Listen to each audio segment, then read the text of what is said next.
Dan, the Navy guy? You're in the Navy? You got it. Yeah, that's me. Okay, Dan. He was so taken by you that he insisted you sit down. So, Dan, you're active duty? No, actually, reservist. But I did 4 years of active duty previously. I've been reservist for 2 years now. I could never do the Navy. I mean, I probably couldn't do any of them, but the Navy would be especially hard because I get seasick. No, I get seasick. The camaraderie that you run into in there, you can't find it anywhere else. So, whoa. That sounds like what you need. That sounds like what I need. Support, maybe not religion. Camaraderie. So I'm 42. Is the Navy looking for men like me? No, cutoff's at 35, I think. So. Really? Yeah. Too bad knees. Yeah, what are you bad do? Attitude. Peeling potatoes. That would be me for sure. Private pile and shit. Sack. Sad sack. You might have to get a little bit of a haircut. No, you know what? Suzanne's sister's in the Navy too. Like when the war first started, they were real like pro-war and shit. They gotta have the mindset. They don't want people that are like, I can't do this. You know, they gotta have. You don't want dirty hippies in there. there. Yeah, they have like a professional athlete. Like I can fucking do anything, right? Oh, yeah, pretty much. You know? Yeah, you definitely got to keep your head together. Probably not for me then. Like I'd wake up, they'd be like, "Hey, we're gonna go to war today," and I'd be like, "I'm sad, too blue." It's great out.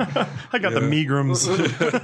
What's the most time you ever spent out at sea? Consecutive? Yeah. Never coming into port or anything like that. We did 44 days, which was just shy of getting a beer day. At 45, they give you a beer, and you can have a beer on board, like one beer. Really? Yeah, so we were just short of that. It was that. I'd rather be in port I than mean, have a I thought beer. you were going to say long. I thought you were going to say months. No, but did 7 months at sea. 45 days would be hooker day.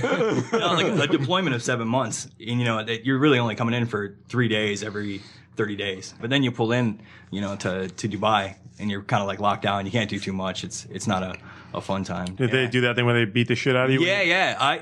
I got the There's like a Navy tradition. The first time you cross the equator, there's something. Dan will probably. the shellback ceremony. Yeah, they beat the shit out of you. It's not even funny. Who does? Like It's like getting jumped into a gang or something. I shouldn't really talk about it. I guess broadcasting is kind of a bad idea, but I can touch on it a little Oh. bit. It's the royal. Let's just say there's a ceremony. Yeah, it's called crossing the line, but they do it on all sorts of ships, not just the Navy. Right. They do it on cruise ships. Let's talk about other I ships. pay for a Cargo cruise. ships. Somebody's going to beat me up if I cross the border. I think they take it easy on you. And there. you were going to go to the UK on a boat too. Now they're going to beat up you and your kids. So the Yeah, we don't captain cross the and equator. What? We're not going to cross the equator? No.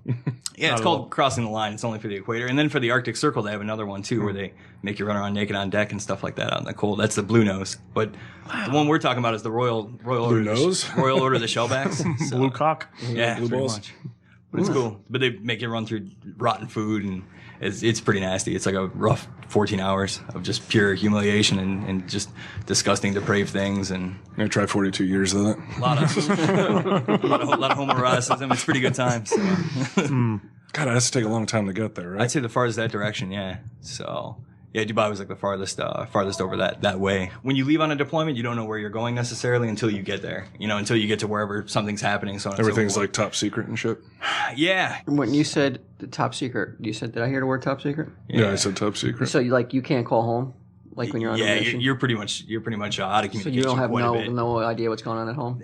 You get an idea. You have some internet Can you connection. email? You can email. Yeah, an email goes through pretty quick. And the worst case scenario is they'll open up email, once a day, and then it'll all shoot through in about 15 minutes, and then you get your emails back. And Oh, they'll someone cut it read off your again. emails? No, yeah. Somebody screens all your emails that come Totally. in? Yeah, you're totally. wow. There's some funny stuff. Why, did you write something to us? Any sailors lately?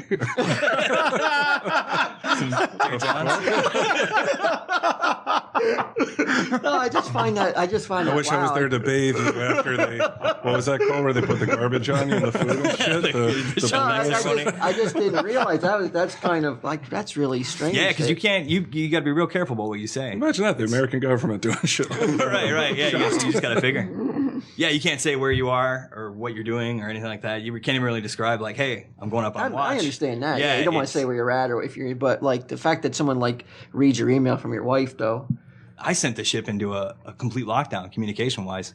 Accidentally, I got a hold of. They do like a command climate survey, find out if You answered one of Walt's stuff like this, right? Yeah, There's a swish aboard, boys. But we were. It's like a command climate survey where people are allowed to like kind of air their grievances Swish. and things like that. And I I got a hold of it from somebody I shouldn't have really gotten a hold of it from, and it named names, you know, it was all sorts of stuff. I was going up to people like, hey, did you see your name? You see what this person wrote about you? But you couldn't see who the person was, but you just saw these things. So I started emailing around to buddies, like, read this, it's hilarious. Like bad broken English and, you know, poor grammar. We're just cracking up, like, who wrote that? Who wrote this?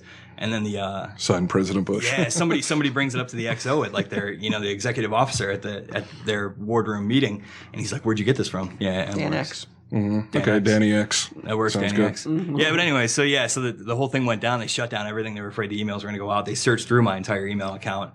You know, I really got investigated that time. It was kind of funny. But I was like, shitting myself, just like praying, what do I have? You know, what pictures do I have? What have I done? You know what I mean? Your brain starts to race. Those morale boosting pictures from your wife. Yeah, right. Yeah. You start thinking about all that stuff. Like, oh no. Where do you live? In San Diego? Yeah, San Diego, right near the airport. We were just there, man. I see the Comic-Con. FF shirt. Are you a comic book fan? Yeah, big time. Cool. Big time. I think we found Walt's fourth.